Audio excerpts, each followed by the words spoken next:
Kalau misalnya pendaftaran yang dibuka untuk sekolah-sekolah di daerah yang mengajukan formasi. Bagi pendaftar daerah lain yang tidak mengajukan formasi, misalnya kan ada tuh 19 daerah yang tidak mengajukan formasi. Setelah kita cek lagi 3 daerah yang tidak mengajukan formasi sama sekali, padahal mereka punya guru honorer, tetap bisa mengikuti ujian, tapi baru bisa gabung setelah seleksi kedua, gitu ya. Nah ini contoh beberapa peraturannya. Kalau Bapak Ibu yang tadi saya sebut, yang tersedia di sekolah yang mengajar, maka dia hanya bersaing dengan dirinya sendiri. Jika yang guru Bapak Ibu itu mengajar di 2 sekolah atau lebih, maka didaftarkan dari sekolah induk. Jika tidak tersedia di formasi tempat Bapak Ibu mengajar, maka dapat mengajar di sekolah lain. Tapi setelah sekolah lain itu tidak ada guru honorernya yang ada di sekolah tersebut. Jadi jangan khawatir Bapak Ibu yang sekarang di sekolah negeri hanya bersaing dengan diri sendiri, berjuang untuk mencapai passing grade. Itu sepakat data sekarang ada dengan BKN dan dengan Kemendikbud itu ada perjanjian namanya satu data. Satu data itu ya dalam Dapodik kita itu data satu-satunya pendidikan yang dipakai oleh seluruh kementerian yang lain jika mau ngomongin guru. Mau ngasih sumbangan apa guru, data Dapodik, mau ngasih kuota, data Dapodik itu yang paling update Bapak Ibu. Lalu kalau kasus yang tadi ya, misalnya di kesempatan 1 itu Ibu bisa mendaftar di sekolah lain. Ya sekolah lain nanti direbut itu, perebutan. Nah nanti kesempatan 2 masih bisa lintas sekolah.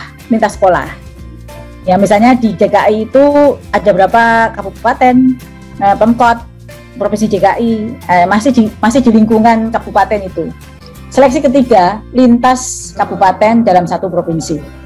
Jadi ada kesempatan Bu, kalau misalnya di kesempatan 1, 2 tidak berhasil, kesempatan ketiga itu bahkan boleh lintas kabupaten dalam satu provinsi. Jadi provinsi DKI itu bisa lintas mana? Misalnya provinsi Sumatera Barat bisa kabupaten mana saja. Itu kebijakan terakhir kemarin untuk memberi kesempatan pada orang-orang yang hebat itu untuk mengisi daerah lain yang memang ternyata tidak diajukan formasinya. Ada formasi tidak ada gurunya, gitu loh. Itu supaya terisi oleh Bapak Ibu guru.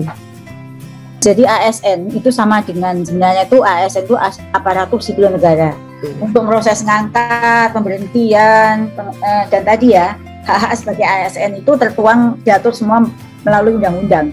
Beda sama pengangkatan honor daerah yang bisa diangkat atau mungkin di sekolah swasta yang kebijakan yayasan gitu. Tapi kalau yang disebut dengan ASN itu sering ada pikiran yang salah bahwa ASN itu kan kontrak gitu ya. Dengan perjanjian kerja nanti bisa setahun diberhentikan begitu saja. Jadi kalau Bapak Ibu guru nanti diberhentikan begitu saja itu baca undang-undang ASN-nya, prosedurnya itu ada. Hampir sama dengan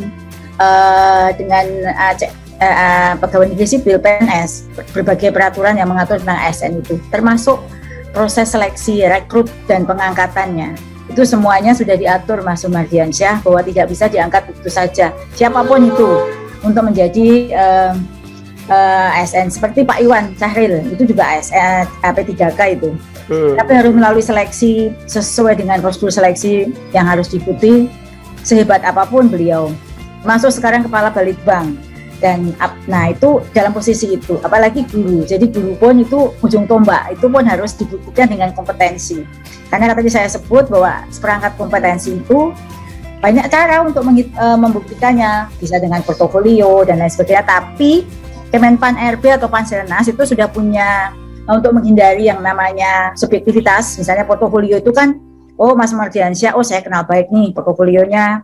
Kemampuan saya untuk melihat sebuah portofolio yang bagus itu terbatas juga. Sehingga di sini meminimalisir subjektivitas, maka untuk membuktikan kompetensinya itu salah satu yang ditempuh adalah melalui tes. Itulah maka dapat dilakukan melalui tes. Nah, karena kita menyadari bahwa 59%-nya itu adalah umurnya di atas 35, maka kita punya kebijaksanaan untuk seleksinya pun disesuaikan dengan grade tingkat kesukarannya. Kan ada yang namanya tingkat kesukaran daya pembeda itu diturunkan agar maka tadi saya di awal saya katakan kemungkinan besar bisa masuk semua ini gitu. Karena memang kita buat Amin. hanya urut-urut kacang saja, siapa yang lulus di seleksi 1, siapa yang kedua. Tapi prediksi saya dan Pak Kemenpan RB juga, waktu kita diskusi, wah jangan-jangan nanti gini ya, wah kayaknya ini nanti bisa masuk semua nih. Seperti itu, karena Bapak Ibu belajar gitu loh. Gitu Mas, jadi ada aturan yang mengatur untuk ASN itu. Iya, dan ini Prof ada masukan juga nih dari kawan-kawan ke depan ya, semoga PPK itu bisa bersifat leg spesialis hanya untuk orang-orang di atas 35 sehingga tidak mengubur masa depan orang-orang usia produktif di bawah 35 yang berdasarkan undang-undang ASN itu masih bisa jadi CPNS. Maksudnya jangan sampai PPK dibuka tapi CPNS-nya ditutup moratorium. Dua-duanya dibuka, Prof. PPK khusus di atas 35, di bawah 35 bisa CPNS. Nah itu gimana, Prof?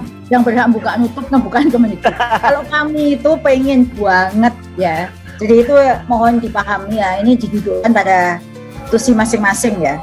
Jadi yang buka nutup itu kan dari Kemenpan. Kemenpan buka tutup dasarnya anggaran. Jadi kalau sudah diangkat itu kan dibayar sepanjang umur.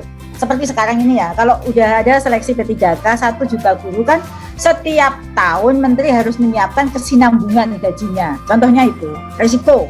Nah maka yang kalau kita ingin Kemendikbud itu inginnya ya sekarang 1 juta itu pokoknya selesaikan dulu. Bilang nanti kita punya desain baru Mas, bahwa nanti yang akan ikut PPG itu adalah ASN. Jadi ASN itu semua dasarnya adalah kebutuhan kita. Oh di sekolah A, sekolah B, sekolah C, di Kabupaten A itu butuh guru sekian, kita ajukan informasinya. Oh akan ada pensiun ini, nah kita masukkan orang ini tidak sempat terjadi kekurangan guru, itu desainnya. Namun apakah itu bisa? Nah tergantung formasi yang punya sana. Pan RB Mas. Betul. Ya.